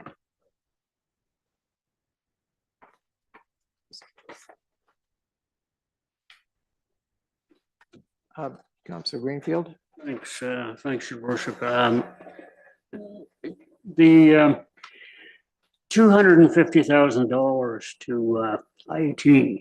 Now, I know that's an important part of our municipality and our business, but is this, are we looking at this kind of expense every year? Is this kind of a top up, bring us back to where we need to be, where we should be, or is that is it just a one-time thing? I'm sure there are a number of people in our municipality who would say, geez, I can think of a place to spend this $250,000 quite quickly. And for instance, the road out in front of my home. But, so am I correct in thinking this is a one-time expense? I know every year we have to put money into the technology budget, but is this an exception or is this normal? Through you, Mayor Kentner, to Mr. Greenfield. We're estimating that our replacement of our financial software is going to be about $450,000. Now that's a one-time cost, but you have to also realize there would be maintenance, annual maintenance every year. So I'm going to say, I don't know what the annual maintenance will be at this time, but to replace our software, and that would be hopefully to replace a lot of our software, not just the financial piece, but it might replace the theater piece and it might replace the campground reservation piece. Like currently we have all these softwares that are mashing together. And I think we need one software that's going to communicate with everything so that we are more on time for stuff. And just to add to that also, there was a study done by KPMG, I want to say in 2022, that also recommended at the highest of priorities that we make this technology change. It's been over 20 years since we've had an update to our financial system, and it is significantly reducing our confidence and reliability in our numbers. This is a problem that is common and just as common in the private sector as it is in the public sector. It's rampant, really. And I doubt there's a municipality that hasn't got exactly the same problem, if not, for the finance department for another area. And and we've put it off too for a long time. So. Does that answer your question all right? In other words, it may be a little more than 250,000. Councillor Bartley. Thank you, Mayor Kentner. And though it's a huge figure and it makes my stomach turn, it's probably necessary and it's not being done today. I hope between now and when it's time to bring it forward that we do solicit all the municipalities around us or even in Ontario what they're using and come up with the correct one. I know you'll do that, Val. Thank you. Are we ready to vote on this? All in favor? And that is carried. Thank you. We've already dealt with item B. So we move on to the Recommendation C, the Committee of the Whole receive Report Development 2024-21, the annual building report for 2023 for information purposes. So mover and a seconder, Deputy Mayor and Councillor Bartley. Did you wish to speak to this, Bart?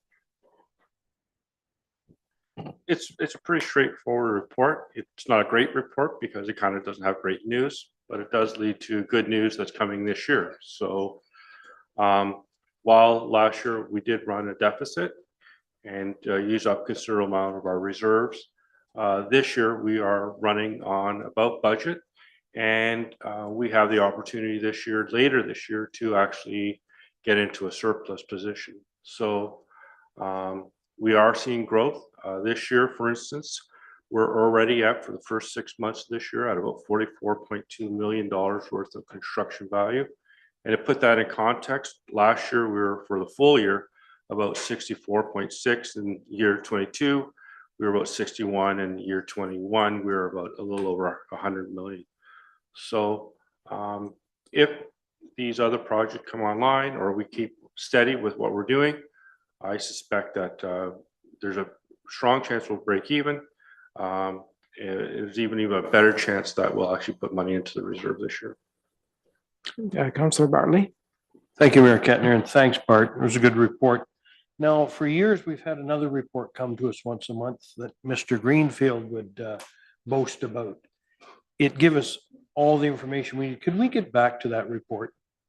We're looking at reports right now. That was the old regime went to a quarterly report, and that's what you're getting now. This is the last report of the old system. And I think what we're trying to do is trying to figure out ways to get the information to you better. And as a team, we're just trying to manage that and get to that spot. I'm not saying no. I'm not saying 100% yes. I'm just trying to say, give us some time so we can get you better information, because ultimately that's what we want to get you, is get you the information that really makes sense. And I'm not sure the old system was great, but I think we can get somewhere that's a lot better than both. I appreciate that. And we're grocers and bricklayers and mechanics. The old report was simple to read and give us all the information we needed. So if we come up with something close, yeah, I'd be happy. No, we're, like I said, we're trying to come up with something that's really, with our communications team and some of the new people that we brought on board, that we can actually get this information to you guys in a format and in a sense that really makes a lot of, gives you guys a lot of punch and makes it work for you guys. Councillor Yuri. Thank you, Mr. Mayor. Yeah, I've echoed that, Councillor Bartley. Thank you for the graphical representations. The maps are in here. It is really, really great to get an actual idea, and you can sort of see where the permits were issued. It totally gives me a totally different picture about where everything is, the scope of how much. That's very helpful. So that kind of information, when we're thinking about other reports, is extremely valuable to have the graphical interface. I think not just for us, but public facing as well. That's really, really good information. It comes to our team being able to work with other teams. So it's us working with GIS and Steve and kind of, taking information out of our system and placing it in his system and then putting it on mapping. That gives us that opportunity to get you better reports. And ultimately, that's what we want to do, is get you guys better reports. Councillor Bell, you had a question. Thank you, Mayor Kettner. Mr. Toby, this is not directed at yourself personally. It's also not directed at the building department at all. This is something financially that I wish to have an engagement with the CAO and probably yourself, Mr. Mayor, and Madam Deputy Mayor. When we read the report, and this is purely an example of what happens in all of the departments in our municipality. The building department had direct revenues 485 million. It was requested of council that we needed to top you up with 153 to cover the costs of the building department.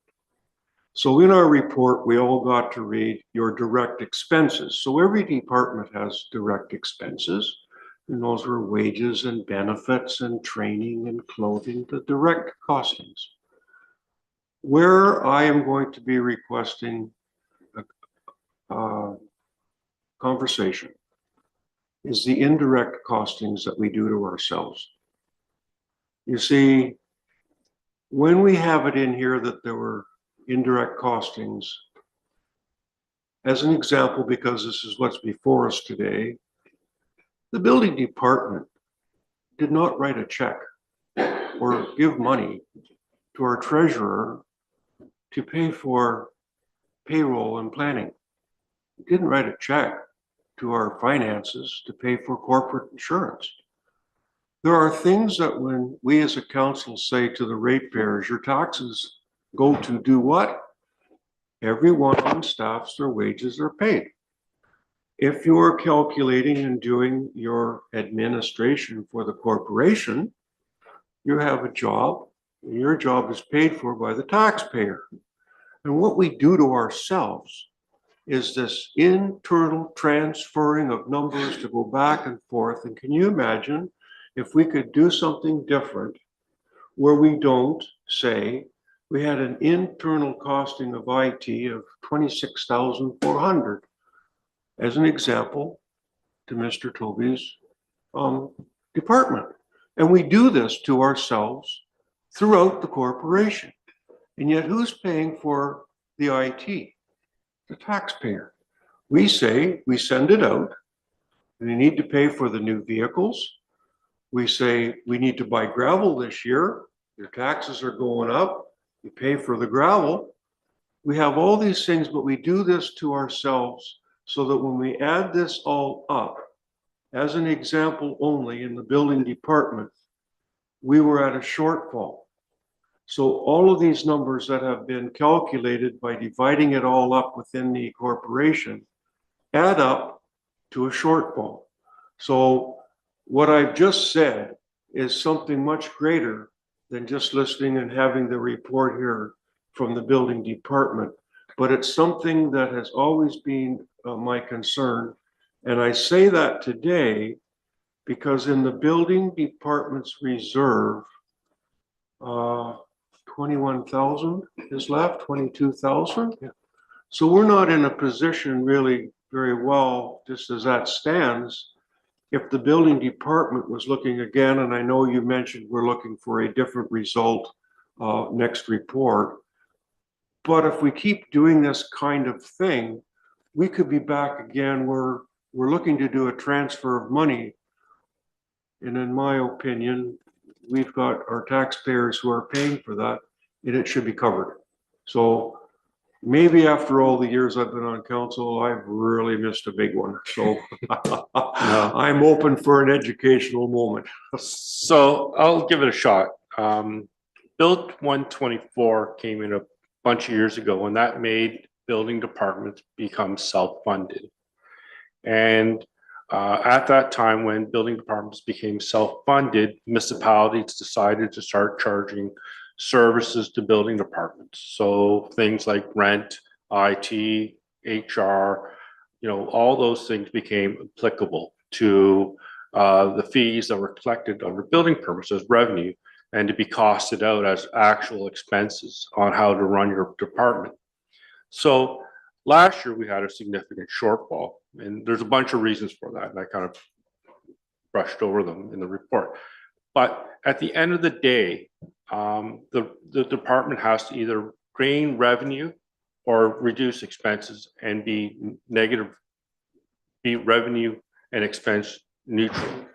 And so, when I came here, the reserve was sitting around 300,000, but we had lots of problems. And so now we've kind of drained that down over the last few years. But the goal is that we're going to start seeing that come up higher as some of these larger projects come online. So for instance, this year, Loon Call, which is just on the edge of Meaford, That's about 40 townhouses that are being built in that subdivision just this year alone. And that brings in significant revenue into the building department. And so that's why I can say with general confidence that we're going to see an increase regardless of everything else. If everything stays static, I will see, because that's above where static is in revenue. But we do see other projects that are kind of getting through site plan and other things. And building departments, as a rule, tend to have peaks and valleys. And so that's why we have a reserve. And so the goal is that you always have enough money in your reserve to kind of cover the amount of money you have for the valleys. And at the moment, we're getting close, but I do see that we're going to start being on the rise again. So $22,000 is not a great reserve. I totally get it. But it's better than going into the negative.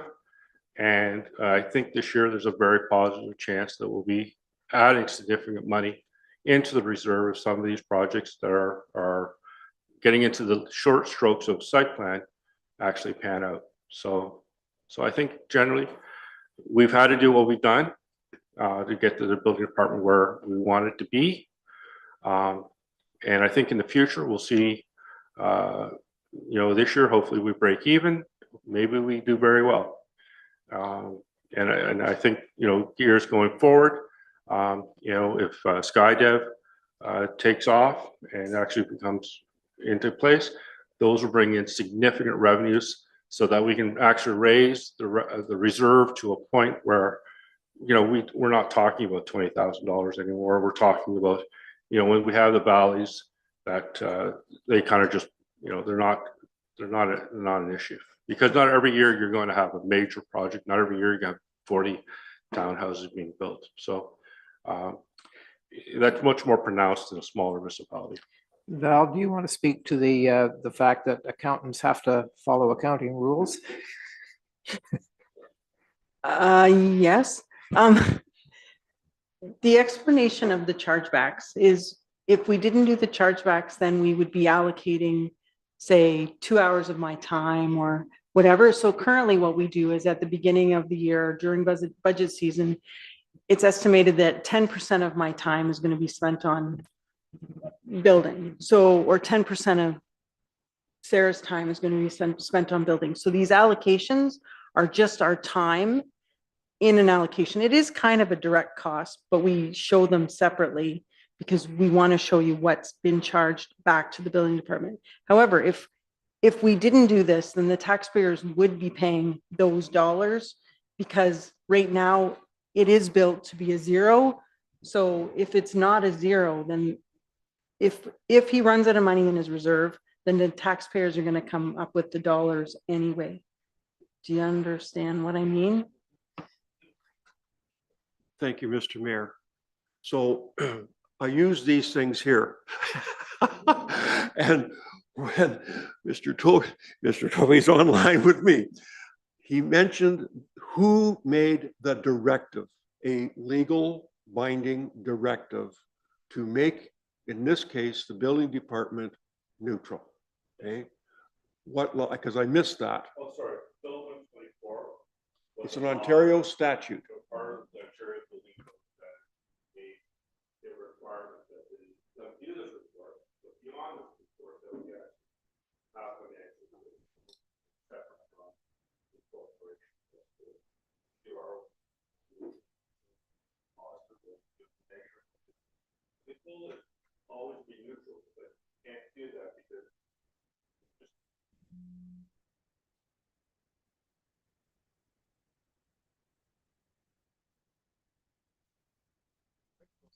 May not have to have that meeting. I hope not.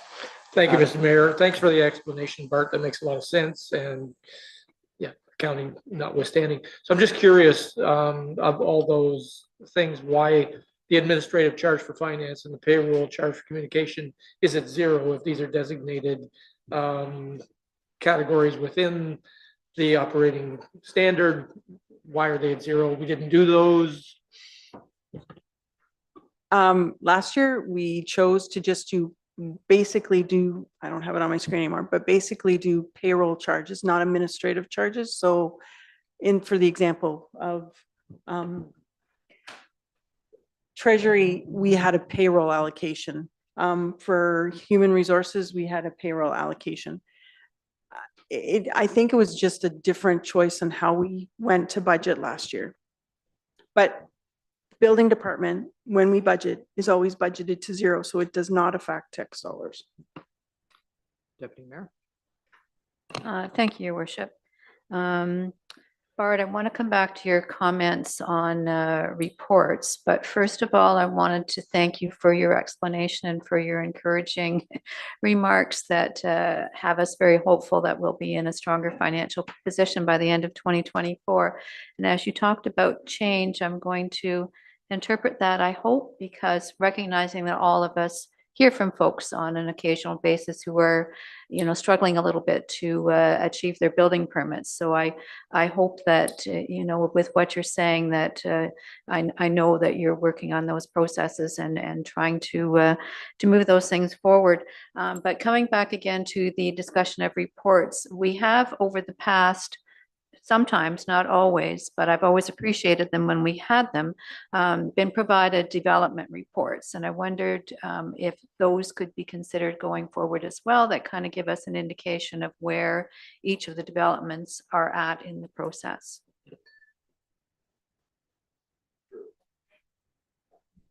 I think, and I'll just talk briefly before handing it off to Kim, is that I think that we're reviewing all the way we're doing reports at the moment. And we have some experts here with us now that can really kind of help us bolster those avenues and get something to you guys that's significantly better than what it is now. And I think we acknowledge that there are shortcomings in the reports that we are providing to you.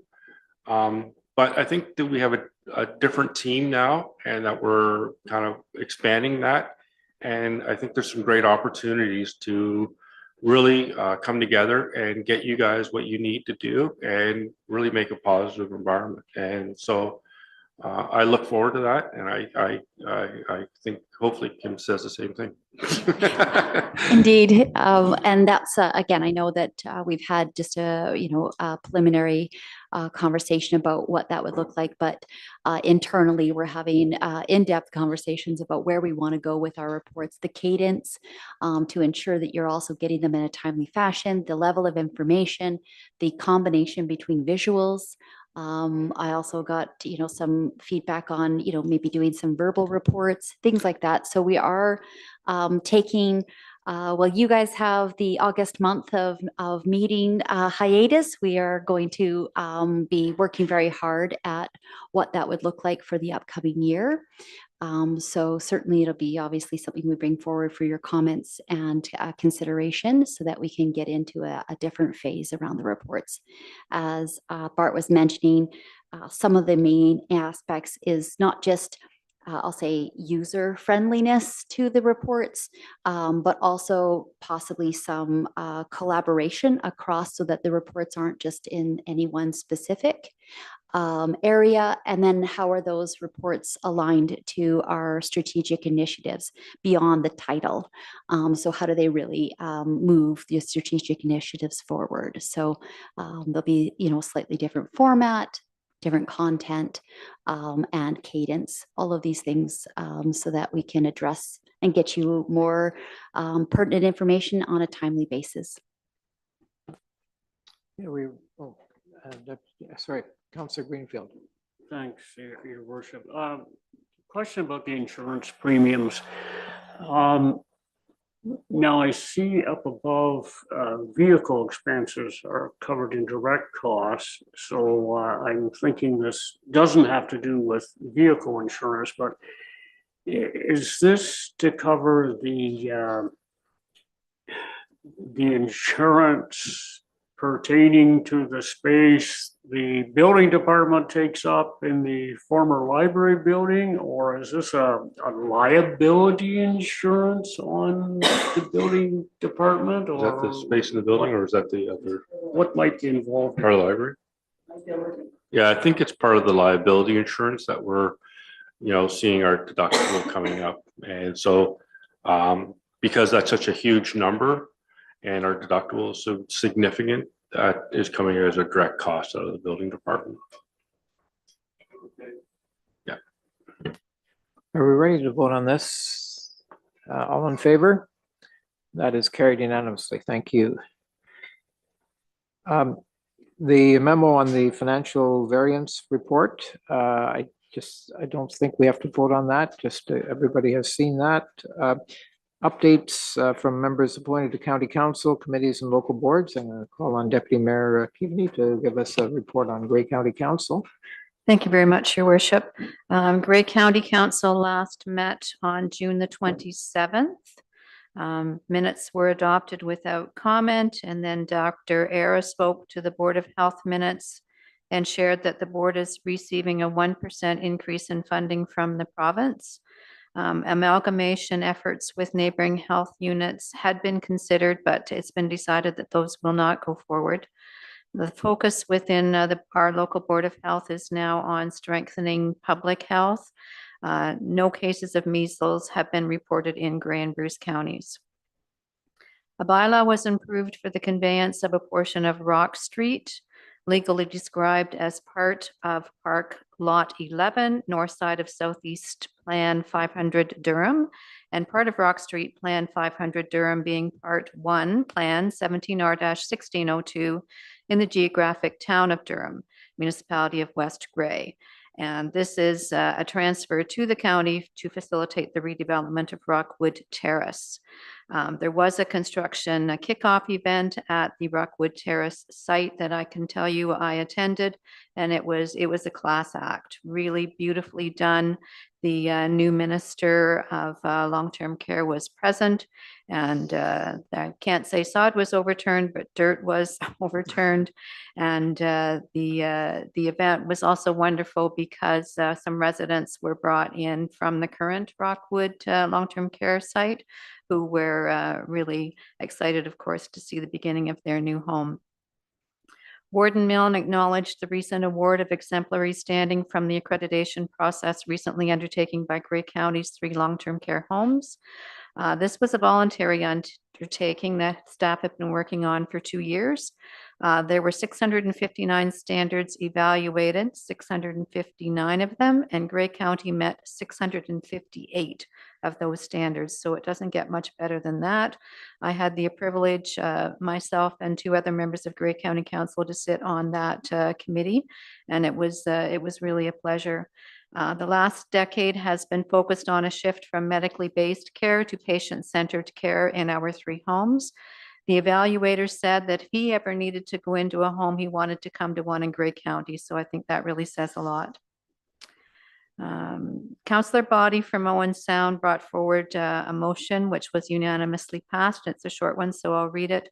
Whereas the Community Safety and Policing Act states that police services are responsible for the security of courthouses within their jurisdiction, and whereas the net cost of court security and prisoner transportation for the Ontario Court of Justice and Superior Court of Justice in Owen Sound was $236,000, and this cost is paid solely by the taxpayers of Owen Sound currently. Now therefore be it resolved that the Council of the County of Grey hereby directs staff to prepare a report summarizing this issue and providing options or models for funding. So I'll keep you updated on that. Alexis Cook provided a delegation, which was really well received by council. She is the Community Safety and Wellbeing Coordinator for Grey and Bruce counties, and everyone knows that we in Meaford did our own Community Safety and Wellbeing report, but she did provide a comprehensive update on everything that's been happening at her level, and reminded council that there is much underway, but also much more to do to support the vulnerable in our region. She'd also spoken at the Rotary Conference held in Owen Sound the weekend prior to this council meeting. And I can tell you that Rotarians in the room were very attentive, and many were going home talking about initiatives that they could implement in their own communities. And this took in Rotarians from all across Ontario and down into Michigan. Great news was shared regarding a generous donation to Grey Roots Museum. Thomas Wielden has committed $50,000 for the purchase of audio and additional technical equipment, which will enhance the theater at Grey Roots, allowing it to accommodate more and varied activities in the space. And unless you wish to add anything, Your Worship, that is it for me. Very comprehensive, and it's a very good meeting. Now, are you going to give a report on the Economic Advisory Committee as well? or- I'd be happy to, although Councillor Urick is now chairing that committee, Oh, so I'll then- turn it over to him. Perfect. Thank you, Mr. Mayor, and thank you, Deputy Mayor. Yeah, I was very pleased to announce that we had our first Growing Our Economy meeting. And I can say I was very excited about it because it was a really good feeling in the room about moving forward with this. I, I know poor Eric was there basically. I think we absconded him for the day. I'm not sure he was planning to be there, but he was there and was much appreciated as our new ECDEV director. It was really great that you were able to participate. We started with basically just some basic definitions of what we thought economic development looked like. And what grew out of that, and I will also thank Alex because we did do the requisite training, and I asked her to synopsize that as much as possible and kept it short as possible so that we could actually kind of get into the meat of the conversation, which was great. So we did end up discussing some possibilities for this year. Coincidentally, the past economic development strategic plan, which was done in 2020, it's due in 2024, coincidentally. So this actually couldn't have come around at a better time. So we talked about trying to achieve things like a business gap analysis or a long sought after business directory. We talked about connecting with other bodies such as Grey County or the Chamber or Main Streets or TCE or other advisory committees. And one of the things we also really thought was with that original economic development strategic plan, there's a lot of good information in there. There was a lot of public input. So it didn't seem necessary to discard that greatly. So we're hoping more to expand on the SCORE aspect of that, which is the strengths, challenges, opportunities, aspirations, and results. So if we can upgrade that, we don't have to reinvent the wheel, and we can hopefully move on and kind of get right into initiatives that we can kind of tackle from an economic development standpoint. So thank you out to all those members of that committee because that's valuable volunteer time, and there's some really good expertise on that committee. So quite excited about it. Great. Any other boards or committees? Councillor Bartley? Thank you, Mayor Kentner. And last Wednesday, July 3rd, the Investing in Infrastructure Advisory Committee got together. Very interesting and intelligent people on this committee. Alex filled us in with the terms of reference, roles, responsibilities, code of conduct, which was very interesting. I spoke to them and told them how wonderful a job council is doing on infrastructure. Give them a lesson on the 1.5. Give a little, probably spoke too long about what other municipalities aren't doing and we're doing right. So I just wanted them to set the stage for them. It turned out all right, and I'm looking forward to our next meeting. I give them a little homework. I told them I want them to come back with all kinds of questions and scenarios and things going forward. So I think it's going to be a very good committee. Thank you. Thank you.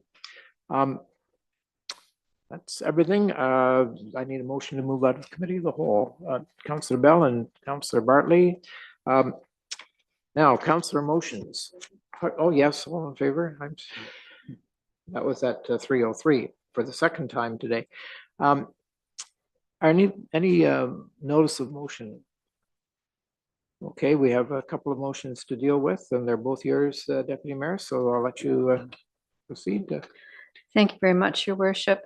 The first one I will read for anyone listening is regarding traffic on Bayfield Street. The recommendation, whereas Bayfield Street is experiencing increasing levels of vehicular traffic, pedestrians and cyclists, particularly during the warmer months, And whereas the splash pad, Rapers Park, and the Little Beach attract fishermen, walkers, families, children, and leashed pets to the area for enjoyment and recreation. And whereas there is growing concern regarding the speed of vehicles traveling along Bayfield Street. And whereas traffic calming curbs were installed with some success during the reconstruction of Collingwood Street. And whereas the safety and well-being of our residents and non-residents is of the utmost concern to council and to the municipality. Therefore, be it resolved that the Council of the Municipality of Meaford directs staff to bring forward a report to council by the fourth quarter of 2024 with recommendations for traffic control measures on Bayfield Street, including details on the potential of lowering the speed limit to 40 kilometers in this zone and implementing more signage to help with these measures. So I would move this motion. Is there a seconder? Councillor Urick. Discussion?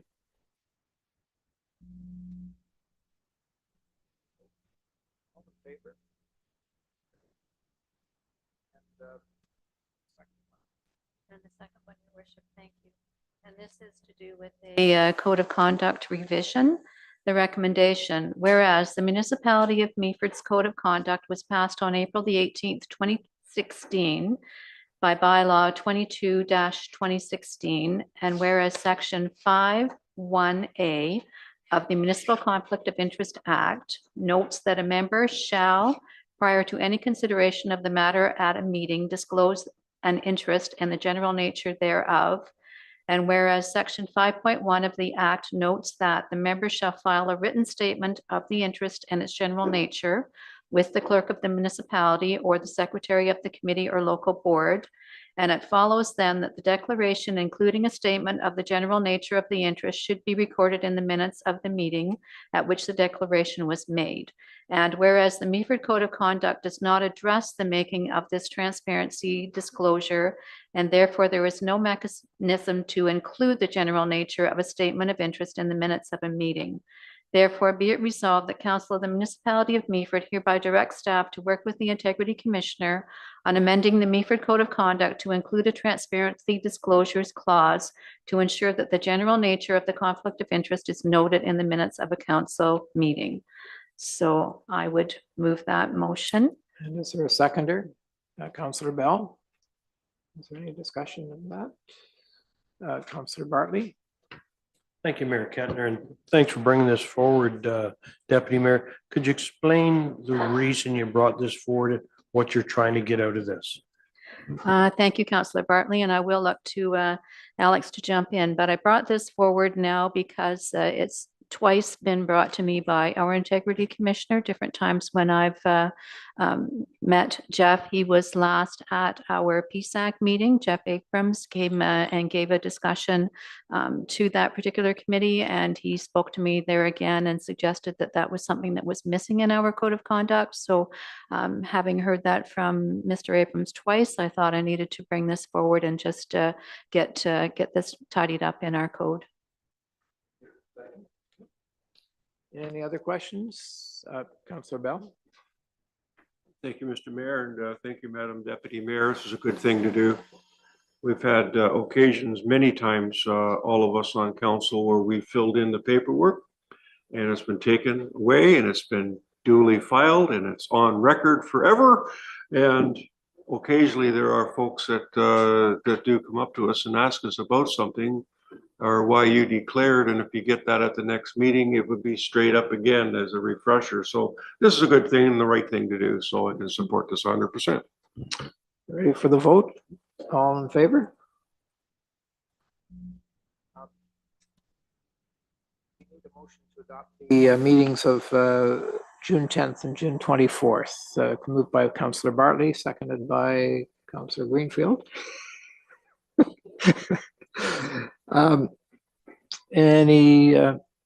Anything to be challenged there? If not, all in favor? Those minutes are adopted. Anything from the communications list? And that, anything from the correspondence list? Councillor Urick. Thank you, Mr. Mayor. Yeah, item 14 was a motion from the corporation from Bruce County. And in very short terms, it was basically looking for support on reducing the, or protecting the broader social safety net, but also to try and immediately pause all planned and future service level reductions and closures of hospitals. We've all seen what's happened in many small rural hospitals in throughout Ontario, and it's just this. Seemed to me this would be something that would be very good for us to support, to try and put our voice in support of our own hospital and try and lend our voice. Do we want to a motion there? Sure, I'll make a motion that we also support that motion and distribute that to all the entities that were on their circulation list. And a seconder, Deputy Mayor. Any discussion? All in favor? And that is carried unanimously. Very good. And with that, I think we are at the end of our agenda, and not too long over, a couple of hours. And thank you everyone for your help with this. And we'll declare the meeting over.